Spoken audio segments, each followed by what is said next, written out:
скъпи зрители, преди малко ми се случи нещо леко смешно и леко холсъм. Значи, свършвам училище, нали? Слизам си по стълбите и просто някакви две малки деца просто е така ме гледат, нали? И започва да казват: "Прилича на Анди! Прилича на Анди!" И аз си викам: "О, what?"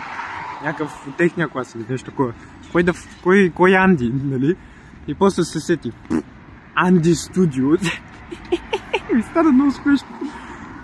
Просто те са ме видяли и са си казали, нали: "О, мака, прилича на Анди Студио!" Не знам, на мен не е много смешно това. И като цяло е леко холсъм. Да, и се чудех защо не може всички, които са 2 години или повече по-малки от мен, да се държат така с мен.